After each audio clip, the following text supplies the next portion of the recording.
What's going on, guys? Welcome to another episode of Healthspan Academy. I am your host, Craig Shearhart, and joining me today is my original gangster, Kyle Freiburger, who was part of the hosting process early on and went on to other projects since then. So we're going to get caught up with Kyle on what he's been up to between now and then, and some of his habits, his coaching protocols, new sort of health habits he's developed over the last 12 months, of some of the people he's worked with as well.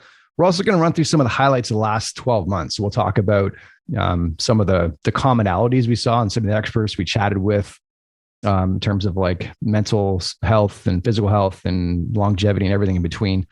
And then we'll kind of talk through some of our own habits and what we've learned this past year and what we're trying to implement to make our lives better and our prospect for health span continually improving. Kyle, thanks for joining me, man. Yeah, what's up, man? It's good to be back. The original OGs. Yeah, great to see you, man. So let's start with a quick summary of what the last like 8 months or so have been like since you were hosting. The key lessons and habits and coaching tidbits. What's been your main focus over the last 8 months?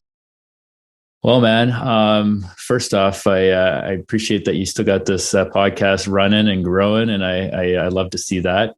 Thanks, man. Love all the good that you've done so far, and yeah. Well, I help you appreciate that getting off the ground. It wouldn't happen without you. So it's started strong, and I've just kind of tried to keep the momentum going a little bit. Yeah, that's it. And you and I've had monthly meetings that we just keep in touch, and we keep seeing what kind of value we can add to each other, the lessons that we're learning, just kind of like we're talking about now. This is basically our monthly meeting, right? So yeah, exactly. The last 8 months, 12 months have been it sounds almost superficial, but it's been the most life-changing year of for me personally, physically, mentally, my relationships, the people with me, the people in my life. Very cool. And it really, I don't know, I thought a lot about some of these questions or even just what I was going to talk about in this episode. And it really just comes down to one key lesson that I think I learned for my mental health. Mm-hmm. I ended up listening to a podcast on becoming a life coach. And cool. I thought, I'll just kind of was listening to the guy that was running the podcast. He's the mindset mentor. And he just got me thinking about, Dial. Yeah. Rob Dial. Right. Yeah. So I really do like his podcast, and he gets you thinking, and they're short episodes. And it just got me thinking, like, I do a lot of research, and I do a lot of, reading for my personal gain, like my health, my longevity, stuff you and I've talked about. And it got me thinking, like, he asked you the question. He's like, well, if you know these things, do you think there's anybody in the world that doesn't know these things? And it's like, well, of course. It's like, well, you owe it to the world to spread this this knowledge, because not everybody has the time to read. Not everybody has the time to dissect these things. Not everybody has the mental capacity, right? Yeah, true enough. And so I started thinking, okay. So I ended up signing up to a course and spending quite a bit of money. And my thought was I'm just going to do this and become a better human being, hopefully. Yeah. And without going too much down a rabbit hole, I ended up having one of the most profound lessons within the first week of this course. And in front of about 100 people, just to kind of set the stage, I was kind of, we have this, it was a call where we do a kind of a scripted like practice session where you're going through like a brand new client, and you're talking with them, and you're building rapport and connection and creating like the space of vulnerability for them. And so I volunteered, because this is the type of guy that I am. I always put myself in the most uncomfortable situations, because that's where growth happens. Yeah. So again, I'll get to the end of my point here, but I jumped into the fire, knew nothing. I didn't even know what the call was about, really. And in front of like 100 people, or I think even more than 100 people, I basically got told, like, Kyle, you're not connecting. Kyle, you're not like being vulnerable. You're not. And I'm like, shit, I've been told this before. And I keep thinking that I'm getting better at it. So that just sparked this whole like, okay, Kyle, just let go of all your judgments, everything you think you know, and open up your mind. Yeah. And I just listened, and I started soaking things up, and I realized that creating a space of vulnerability for people and learning to, quiet up, shut up for lack of a better word, and ask questions, you learn so much more, dropping your judgments, accepting things for as they are and not as you want them to be. Yeah. And that just mentally has helped me so much deal with my identity and who I am, and led me down this coaching career. And yeah, so that's been my biggest lesson. That's sweet, man. Cool. And then in terms of your health, I know there's a broad spectrum of stuff you've been focusing on. Sleep. I think you've done a lot of habit building around your gut health and that stuff. What's give a snapshot of what that's looked like recently? Yeah, that's one I do like to talk about a lot, mostly because it never goes the way that you think it goes. And I'm going to, I've dealt with a lot of professionals when it comes to my gut. Mm-hmm. So the number one thing is everybody's got issues. Yeah. If you think you don't, you do. Yeah. Even after 2 years, I still it's always going to be an evolving process because of the foods that we eat. Yeah. It's kind of like your nutrition, if you go get your blood work done and you look at your vitamin deficiencies, like it depends on how much sunshine you're getting and, how much you're getting in your diet. So the gut's ever evolving, and you and I, we have a personal friend, Laura Brown, who I deal with pretty consistently now. Yeah. She's wrote a book on gut health and highly recommend it. But basically, if you were to start on one area of your life as far as longevity and health, gut is where everything starts. And through the last couple of years of gut sensitivity testing, like your microbiome, food sensitivity testing, that's what I meant. Your microbiome, learning about bacteria, trying to balance that with probiotics and supplements and stuff, cutting out certain foods, understanding that for the most part, you just have to cut out foods for a certain length of time until your gut resets. Yeah. And then most foods you can actually reintroduce, and it depends on your body and your sensitivities and stuff. But just gives you that data, and you don't really know how the food's impacting you till you cut it out. And that's why it's so powerful. Yeah. And again, to kind of not rabbit hole down these topics as you and I normally do, understanding just learning about the gut and trusting the process and understanding that it's not going to happen overnight, because a lot of these books that I've read, it just sounds like, 6 months, I'll be all fixed up. But yeah. I comfortably can say in the last 2 years, I'm a big biohacker. I wear the Oura Ring. I wear the Whoop. I'm very much learning about HRV and recovery and stress and all these different metrics. And I can comfortably say fixing my gut has now increased my ability to sleep properly by, I would say it's about 7 to 10%, according to my Oura Ring. Nice. I get quite a bit higher ratings, on a consistent basis. I get much less wake ups at nighttime, much less bloating and cramping. Yeah. I basically never pass gas. I do, but not not like I used to. Yeah. You're not clearing the room like you used to. Not clearing the room like I used to. And and I like to speak about this because honestly, if you pass gas, if you clear the room, there are actually there's actually a couple of things that you might not know that can really change your life really quickly. Yeah. And it's usually a sign something's going on. Yeah, exactly. And that's just it. And those are the things that we obviously can't do blood work on us regularly, but what I'm most curious to hear from you is what are the variables that you can measure day to day? You talk about sleep recovery, HRV, your sleep quality. Are those the things that tell you that you're on the right track with your gut on a regular basis?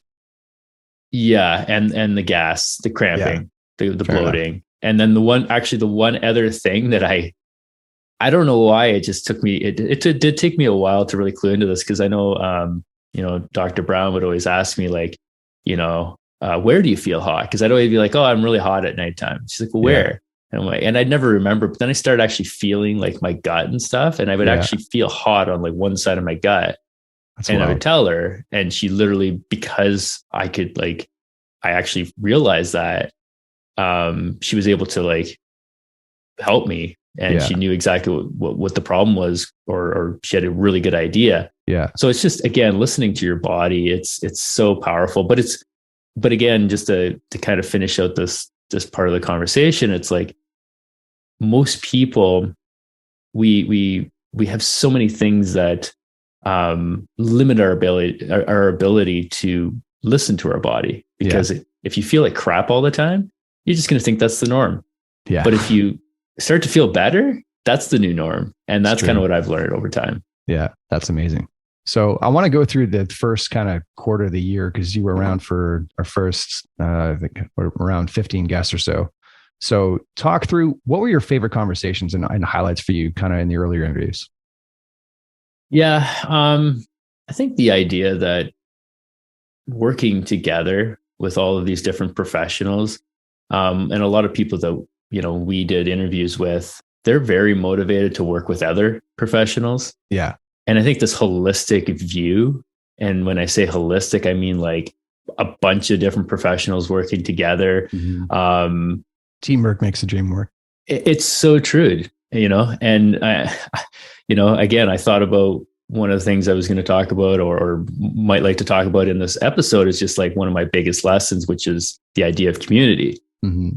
And so if I could say that now I kind of understand why that was so impactful for me, listen to all these different views and how people wanted to work together. We talked to chiropractors, to naturopaths, to pro athletes, pro coaches, physiotherapists, biohackers, everything in between. The idea is that like people can get really good at one thing, but to try and get good at everything is kind of a ridiculous philosophy, because we only have so much capacity as humans, and we only have so much time. It's true. So the idea of a community where you can be open and vulnerable and actually, and you're not in a scarcity mindset. There, the abundance mindset is that there's enough for everybody. We're not worried about, if I teach you all these things, you're going to go and be more successful than me. Like, we throw all that out the window and we all work together. I just need to know how to, I fly airplanes and I do life coaching. Right. And I like stick to those two things. Yeah. And then for like my finances, I got a guy. Yeah. It's like the Seinfeld episode, right? You got a guy for that? Yeah. So true. That's the world we're living in. It's a specialist world for sure. I love that. Yeah.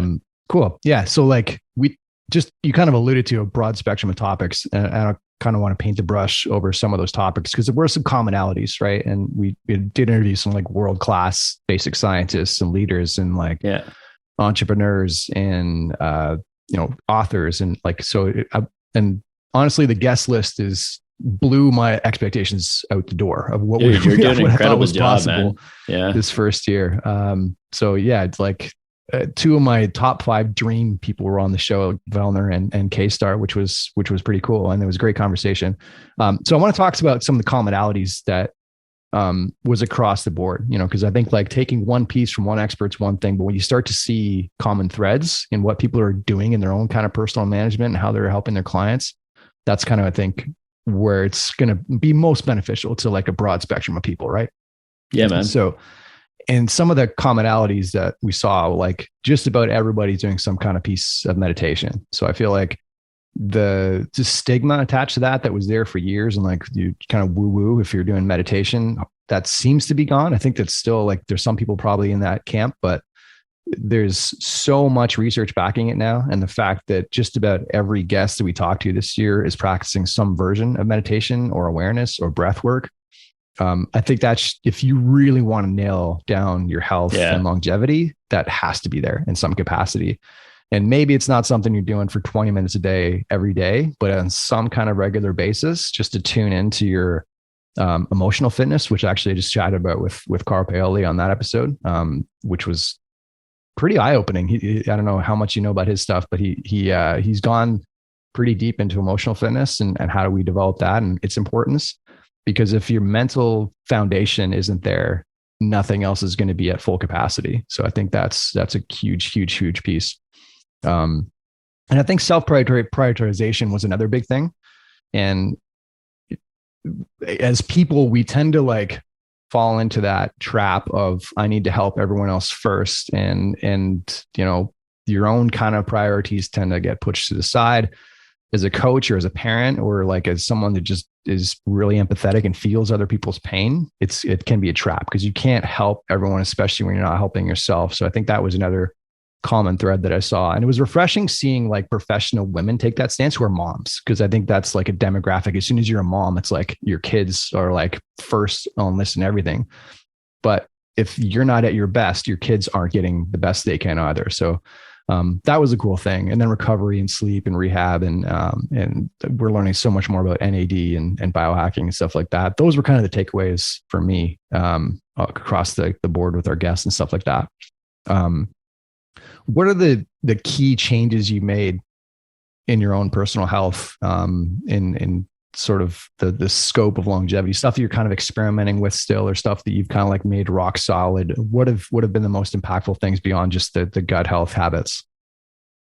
Before I think it kind of ties into this question, but I want to jump back to like this the idea of meditation, the idea of self-care before everything else. Sure. Because I think we hear it a lot, like, oh, you gotta put your own oxygen mask on first. You got to take care of yourself first. You can't pour from an empty cup. Yeah. And I had one of my clients speak up in our group program the other day, and he told us a real quick story. And I think it literally perfectly outlines the concept of taking care of yourself first. Yeah. So he's been working on himself, personal development, been in our program, putting his oxygen mask on, doing all these things. And he was out with his friends on the weekend, and he came out of the restaurant that they were at, and his car was towed. And he lives down in Lima, Peru. So right away I'm thinking, wow, like that's got to be expensive. Like that's got to be hard. Yeah. And he says, initially I wanted to be frustrated. I wanted to be mad. Old me would have thrown a temper tantrum. He says, but I remembered everything, in that moment, I remembered everything that I've been working on. And I said, you know what can I control? And he said, well, I can't control anything right now. So he's like, what am I going to do? Well, tomorrow I'll deal with it tomorrow. Like I can't do anything tonight. I'll go tomorrow. I'll pay the fee. It is what it is. I can't change it. Yeah. And because he had that attitude, him and his friends went on to another place or a bar or whatever. And his friends were like, why aren't you freaking out? And he's like, well, you know what? I've been doing this, this coaching stuff and working on my mindset. And I realized that I can only focus on the things I can control. And his buddies were like, well, I'd be freaking out. Like, tell us more about this this mindset stuff. Yeah. And so now he took this situation where he could have made it all about him. He could have been upset. He could have been stressed. He could have, and his friends probably would have been like, oh, this sucks having, him around because he's stressed and upset. Yeah. But instead, the whole night, he said, for the first time with all of his friends, he got to help them understand what he's been learning around mindset, and he was able to influence them positively. That's amazing. And that's the idea of taking care of yourself first. Yeah, for sure. Right. So it's one of those things too. Like the problem's going to be there regardless. If you just add a mental worry to it, that's two problems, right? You're just like magnifying the problem rather than just controlling what you control. It is easier said than done to just worry about what you can control. Obviously, there's like emotional response, and that's a normal part of being a human. But if you let it control your actions and like totally derail you and take away from other opportunities, then you're kind of missing the point, right? You like 100%. Yeah, and control what you can control, and the rest kind of takes care of itself. And then that ties into the meditation piece. You talked about it getting a bad stigma. It's the idea is that we're not our emotions. We're not our thoughts. Right. Like if you close your eyes and you try to meditate, it's very frustrating because there's so many thoughts. Yeah. And it's not that you're going to be perfect at it. It's that you're practicing, realizing that you're thinking a bunch, stopping, and then just bringing yourself back to, hey, I'm here. I'm alive. I'm safe. There's all these amazing feelings and smells and sounds around me. Yeah. And it just brings you back to the present moment. It's that practice that when your car gets towed, maybe it'll help you bring yourself back to, hey, I can't control these things. I'm not my emotions. So man, it's awesome. Super cool. Okay. Back to my question. You're asking me about, the next again? On the list, like on the habits, I've got a list of stuff that I'm kind of been dabbling with a little bit. I'm curious to hear what your sort of experimental habits look like? What is the stuff that you're kind of newer to kind of developing at this point? Yeah. So, well, you know, I've been putting a lot of work into the coaching, the mindset. That those have been the most revolutionary. Because everything mentally affects you physically, Mm-hmm. right?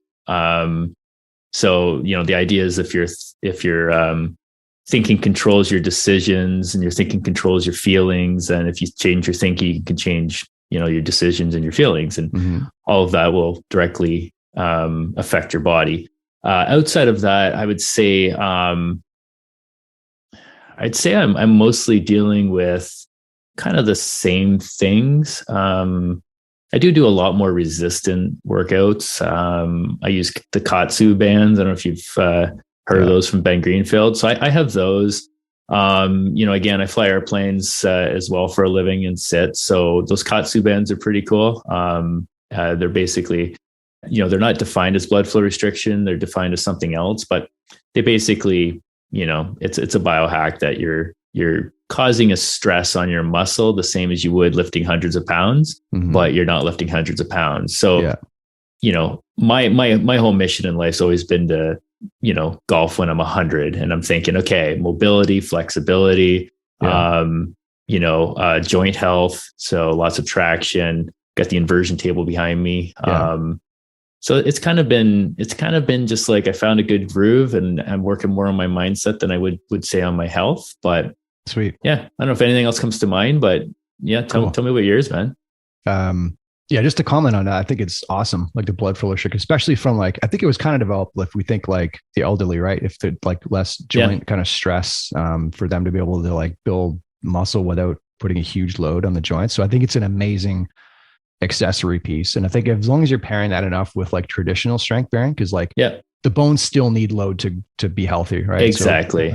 But I think it's a good complementary piece because you're not constantly straining or like pounding away at the bones. It's a great complementary piece to doing just kind of your traditional powerlifting, weightlifting kind of movements. So I love that, and that's if I could say any on my list of things to put in the pot at some point, but I'm still haven't gotten into blood flow restricted movements yet. But yeah. If I could say there's anything that I do, I just do a bunch of things. I try not to do the same things. Yeah. I try not to be habitual with like one specific movement. Like I come to Royal City, CrossFit there. I do that. I'll do kickboxing. I do my own stuff at home, resistance bands, kettlebells, you know, just keep mixing it up. And that's not boring either. Right. Yeah, true. That's awesome. Sweet. So my stuff, I think one of my most eye-opening exercise episodes was with Dr. Leilani Van Coten, she was originally an MD and then a psychotherapist. So she went through kind of the whole traditional Western medicine and then went the complete opposite path and got like really involved with resonance audio therapy and basically, so that kind of like, and I'd been somewhat familiar with it, but I never really dabbled with it. I kind of like, you know, soothing music or whatever, it always kind of feels good, but there's like a huge abundance of research in that area now and specific sounds and frequencies and actually how they've been linked to healing. And she actually linked it to like curing some infectious disease like AIDS and in chronic disease. They had a case where it improved diabetes and stuff like that. So to me, that was wild. So that's kind of where my newest kind of focus has been. I've kind of like revisited the audio therapy. So you read Biology Belief, right? Like that was a big eye opener for you, right?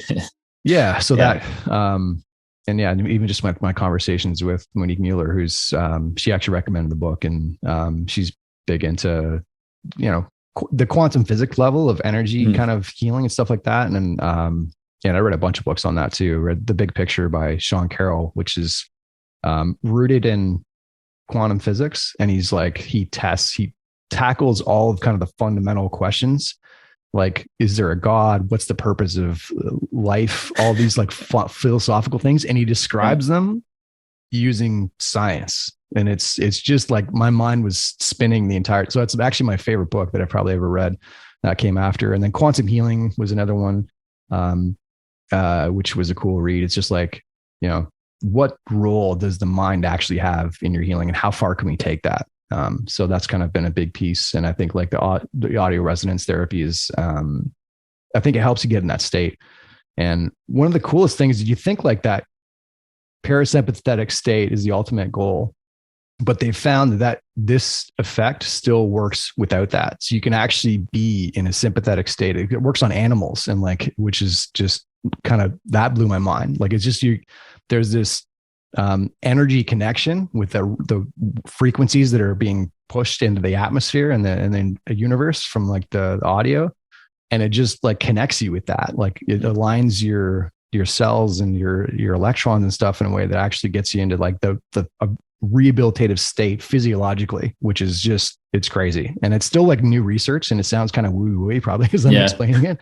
But it's helped me a lot, just kind of a mental state. And it's just like, there's really no downside either, right? It's just like calming music. And it's just like, conceptually, of course, that's going to probably have a net positive effect, even if it's not rooted in science. And the science is still pretty new, but it's a really cool area that I'm definitely excited about.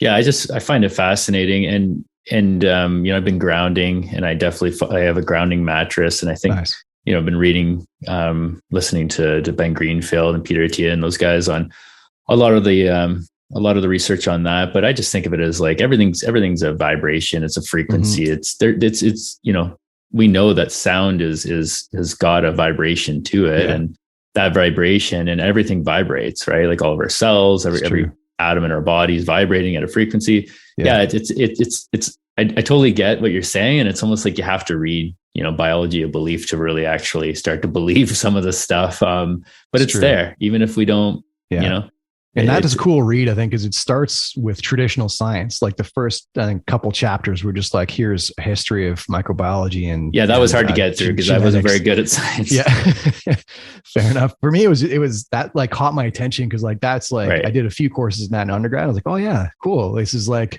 sounds wooey, but they're starting with science. And then as they get into kind of the emotional piece, it's like, it kind of links together. And it's still like connecting the dots is still, we're not quite there yet, right? Quantum physics, there's still so many question marks with that, but it's a really cool field. And I think it's going to change the game for sure when we look at health kind of from a big picture, because that is the missing piece. I think for a lot of people, you can do all the things you can get into meditation and working out and gratitude and all that stuff, but there's like a physical piece that's on a layer that we still don't really understand, which is kind of wild. Man. Yeah. The other piece for me, I think, was focusing more on zone 2, and you hear Peter Attia talk about it a lot as well. So I'm trying to, I think for years, I didn't spend a lot of time in that domain. It was like workouts are super, super intense, and try to get, hit training, get more bang for your buck when that kind of research came out. But there's something to be said for like low level cardio, like aerobic cardio, purely aerobic stimulus where there's low impact. It's good for recovery. It's good. And it's again, that kind of links back to that centenarian blue zone kind of research, right? Where those cultures it's built into what they do. And that's part of the reason probably they live longer. So there's that. And I think the other major change for me was supplementation. I went completely away from supplements for years, and because theoretically it's better to get it from natural sources. But then you start to realize how deficient some of even the good foods are and some of the stuff that we need. So I've got a long list there, and specifically with NAD, because I had the pleasure of having 3 kind of PhD specialists in the area of NAD, and they all had slightly different takes on it. My most recent one with Joe Bauer, he's looking at mapping out how the mitochondria creates NAD, and then sort of the factors that are involved with that. And he doesn't supplement with it at all, which is, and he's the only one that doesn't. And it's in the other end of the spectrum. You got Nicola Conlon, who owns the Cheeto, and like their whole mission is let's like push out these supplements to help bump up, our kind of levels of NAD to help us function better, because it's obviously key, and it definitely does decline with age. And there's other like pieces. We have to like exercise to keep it up. We have to like sleep well, and our mental health, all that stuff has to be nailed down and dialed in to keep it up. But so I'm still like kind of early in the process, but I know when I'm taking it regularly that I feel better. And I think that's as much as you can ever expect with supplements. So Yeah, that's the whole concept of biohacking, right? It's just really paying attention to how things make you feel. And that's why, another key thing just to touch on quickly is the idea of diet. Like, everybody has their own diet. There's no diet for everybody. Yeah, exactly. Everybody's unique. Your microbiome's like a fingerprint. There's, it's different in everybody's body. It's different and it's evolving even within the individual, right? Always. Because it changes like with how well your mental health is and how well you're sleeping and what you're doing physically and all the different stimuli, the environment, the season, the temperature, all that stuff impacts how your body responds to nutrition too. And that's one of the things that I really appreciated with the precision level 1 course that I did this year, which is like, I don't know, I'm not huge into courses at this point in my life because I feel like a lot of times it is just a cash grab, but it was an incredible course. And it really caught me that it is like a stepwise process. And it's, I think that's really the only way you can lead people through improving nutrition is like start with where they're at, right? If they're, even if it's an absolute dumpster fire, that's their baseline. You can't take them to perfect from a dumpster fire. You have to like start putting out that fire first and like one kind of flame at a time and then work them towards that next thing. I think like, and that's kind of what makes it exciting too, because it's like you can kind of experiment a little bit more, right? If you look at it one variable at a time, you just cut out carrots for a week and see what your body does, right? Yeah. Or you cut out dairy or like gluten or something more consistent or something that maybe you suspected always have an issue, and you either bump it up or take it down and just see how your variables improve, your sleep, your nausea, your energy, your hunger, all that stuff. And so it's pretty cool because it allows you as a coach to like be a bit more of a mad scientist, right? You're using a bit of research, theoretically what should happen. Okay, let's just try it, see if it works for this individual. So yeah, I absolutely agree. It's not a definitive solution, and it's cool to see that the I guess narrative around it is starting to match up with that more. It used to be like we must do paleo or we must do keto or we must, and everyone, and it's a lot more in flux right now, and I think it's a smarter way to go, and it's like I feel like fitness is starting to get collectively smarter around it. Yeah, man. And we've talked a lot about, or I've learned a lot about, intermittent fasting and the idea of, why that's important. And it's really just education, right? And and I think one of the things that you realize going even down the mindset path that I've been going down, the life coaching stuff, is that nobody's really going to do it for you, right? Like unless you take unless you have the inclination to go see a naturopath or to go book that appointment with a doctor of some sort that to help you with your problems. Like nobody's going to fix it for you. Yeah. So that awareness and that understanding, like podcasts like this and books, like there's infinite amount of resources out there now. And you really do have to take it upon yourself to care and to care about your body and to be interested and intrigued. You don't have to be a brain surgeon to understand a lot of the concepts. Yeah. And there's definitely people, it's mostly just trying to find the right people to help you deal with those problems. So yeah, for sure. It's good to see that stuff kind of evolving. And this is, you were talking about it before, but, the idea of philosophy, I've been going down a philosophy rabbit hole and just like, this podcast called Philosophize This, and for no other reason than to just expand your wisdom, your mindset, and in the sense just that like new way of thinking. That's like, that's how you create neuroplasticity. It's like, it's really simple, but your brain kind of works like a muscle. You got to stimulate it in new ways to keep it adapting and keep it sharp. And I think that's huge when we talk about like cognitive decline, because at some point when we get older, that's going to be the thing, right? And when we figure out how to better cardiovascular health and treatments along that, like the mind's a tough thing to treat. So you kind of have to be prophylactic when you're talking about your mental health. Yeah. That and the whole concept that, if you look back 2,000 years, you'd think the guys are crazy 2,000 years ago, but if you fast forward 2,000 years from now, I guarantee they think we're crazy for knowing the things that we know right now and thinking the way that we think, because we're just evolving, and humans are imperfect. There's no such thing, and it's not about being perfect or ever being perfect. It's actually just about making the best decisions with what we know, right? As a human, as you yourself, If you listen to the podcast like this and something sticks out and you're like, oh, you know what? I do clear out the room and I do pass a lot of gas, and you decide to be like, yeah, well, whatever. Then that's up to you. Right. And, but it's up to us to realize, like, once we know something, nobody's going to fix it for us. Nobody's going to hold our hand. It's, we can get help.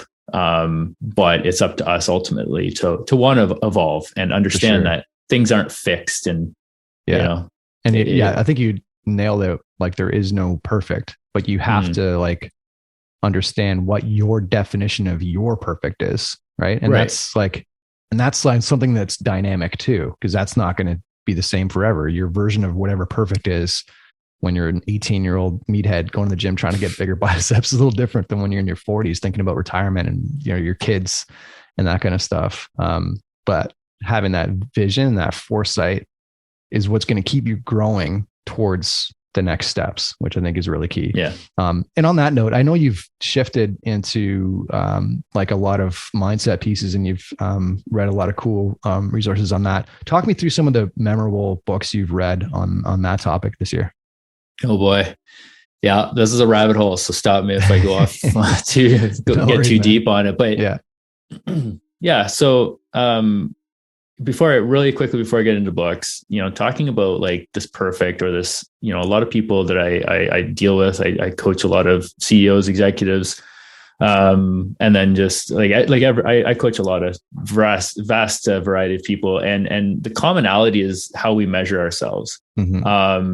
So that leads me to the first book of The Gap and the Gain, and it also leads me into my definition of success. Yeah. So a lot, and I think that this is just a super important concept. And this is always what I lead with in conversations with people when they ask me about life coaching, or again, whatever you want to call it. I don't even call it life coaching. I just call it being a good human being and trying to help people. But cool. the concept called The Gap and the Gain. So the idea is that, most of us think that, if I was to say to myself, okay, where do I think I should have been by now? Right? Like, oh, I should have been a millionaire by now. I thought I'd be more successful by now. I thought I'd have this by now. We're continuously measuring ourselves against something that's really out of our control, right? We have no idea what's going to happen tomorrow. Zero idea. We have, especially with wars going on and COVID, I think that taught a lot of people that there's really no security in jobs. There's really no security in this thing called money. That doesn't 100%. Bring us security. Yeah. But if we flip the measuring stick there and we start to measure backwards and we look at what we've gained. Yeah. The idea is that, like, at one point you didn't have a car and you saw it. Oh, I can't wait to have a car. I'm going to be, it's going to be amazing. I'd be successful and have a car. I can do whatever I want. Then you have a car, and, most people probably think like a car is, well, everybody has a car. It's like, well, yeah, but at one point you didn't. Yeah. And we forget to take the time to actually realize like how much we've gained, how much we've progressed. And that's the measurement, because if we're progressing, and this comes back to my definition of success, if I'm 1% better today than I was yesterday, that's really all I can hope for or ask for. Yeah.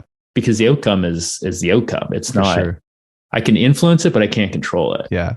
The point in space is less important than the direction it's going. And I think that's kind of what I get from that concept, like gratitude and like understanding your progress over perfection and all those pieces. So yeah, I love that. Yeah.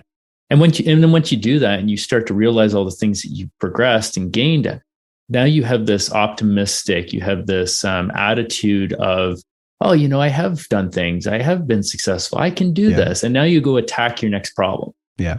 That's the mindset behind it. And then a bunch of other books that really have helped me. Honestly, the ones that stick out are like The 4 Agreements is a powerful book. The 7 Decisions was an amazing book for me. Yeah. You and I know you've read Ryan Holiday's stuff, but his newer book, Courage is Calling. Like, if you read that book, if you're scared of doing something, if you're letting fear hold you, keep you stagnant in your life, by the end of that book, you'll realize if you don't go out and do that thing that you've been scared of doing, I'd be very surprised, because it'll scare you into doing the things that you're scared of doing, for lack of a better word, because nobody wants to get to the end of their life and look back and be like, oh, I regret not trying. Yeah, for sure. So I love that.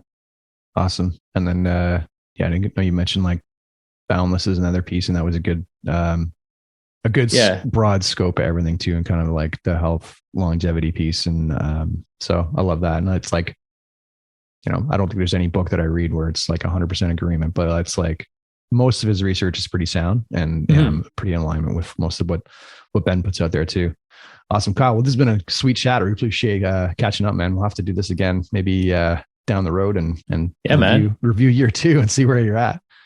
Yeah. And if I can encourage anybody, we talked about, just to finish this off, if you don't mind, it's just the idea of community. And that's where I'm dedicating my life, is just building a community where it's just, there's no judgment. We're just all working on our crap together. We have this mission of becoming better versions of ourselves. Yeah. We're not tugboating each other and pushing and pulling and telling each other what to do.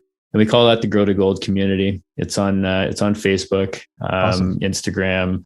And it's just a space, we do so much free stuff, weekly calls and stuff. Come learn about some of the stuff and share your perspective, ask questions. Again, you're the only one that can be really in your driver's seat. Nobody else is going to drive the car for you. Most people live in the passenger seat. Yeah. So we help guide people to taking control of their own car, their own ship, or whatever the analogy is. But that's what we're all about. So I appreciate having me on, Craig, and look forward to the next time we get to rant and have this chat. And I've been on some of those calls, and it's great things you guys are doing with Grow to Gold. So we'll link to that in the show notes, and we'll go from there. Yeah, awesome. Appreciate it. Well, thanks for tuning into this episode, guys, and we'll see you next time on Healthspan Academy.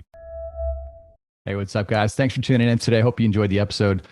Thank you so much for supporting this channel. This has been a fun project. We're growing in viewership every single week, and we obviously couldn't do that without you. So thank you for continuing to tune in. I really hope you're getting value out of the programming and the content. Just wanted to give you a heads up. I've been working on a book on health and longevity the last couple of years, been collaborating with my colleague, Dr. Dan Vitale, who's an expert in the field as well.